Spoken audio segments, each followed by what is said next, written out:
مصر کا شمار دنیا کی قدیم ترین تہذیبوں میں ہوتا ہے۔ یہاں ہزاروں برس سے قبطی قوم آباد ہے جو حضور اکرم صلی اللہ علیہ وسلم کی بعثت کے وقت مسیحی مذہب کی پیرو تھی۔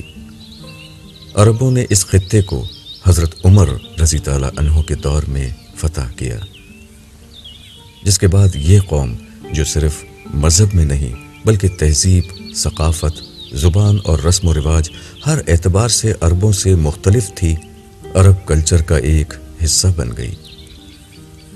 مذہب سے لے کر زبان تک عربوں کے کلچر میں اس طرح ڈھلی کہ اب جغرافیائی طور پر بھی مصر کو مڈل ایسٹ میں شمار کیا جاتا ہے، حالانکہ اصلاً یہ بر اعظم ایشیا کا نہیں بلکہ افریقہ کا ایک ملک ہے۔ خلفائے راشدین کے بعد جو پہلا بڑا ملک مسلمانوں کی سلطنت میں شامل ہوا وہ اسپین تھا۔ عربوں نے اسپین کو 92 ہجری بمطابق 711 عیسوی میں فتح کیا۔ یہاں مسلمانوں کا اقتدار 896 ہجری بمطابق 1492 عیسوی تک قائم رہا۔ مسلمانوں نے اسپین میں اپنے 800 سالہ دور اقتدار میں بڑے بڑے کارنامے سر انجام دیے۔ فلسفے اور سائنس کی عظیم دریافتیں اور تعمیر و ترقی کے ان گنت نمونے اسپین میں اربوں حصے منسوب ہیں۔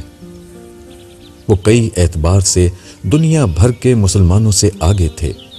جہاں آج تک عربوں کی چھاپ لگی ہوئی ہے، اسپین کے عرب حرف غلط کی طرح اس سرزمین سے مٹا دیے گئے۔ سوال یہ ہے کہ مصر کے مقابلے میں اسپین کے عربوں کا انجام کیوں مختلف ہوا؟ اس کا واضح جواب یہ ہے کہ مصر صحابہ کرام نے فتح کیا تھا، وہ عرب بعد میں تھے، اسلام کے داعی پہلے تھے۔ ان کی دلچسپی اپنے اقتدار سے زیادہ بندوں کو خدا کی غلامی میں لانے سے تھی۔ انہوں نے مفتوح قوم پر اپنا اقتدار قائم کرنے کے بجائے اسلام کا اقتدار قائم کیا۔ اس کا نتیجہ یہ نکلا کہ اسلام مفتوح قوم کے لیے حکمرانوں کا دین نہیں رہا بلکہ ان کا اپنا دین بن گیا۔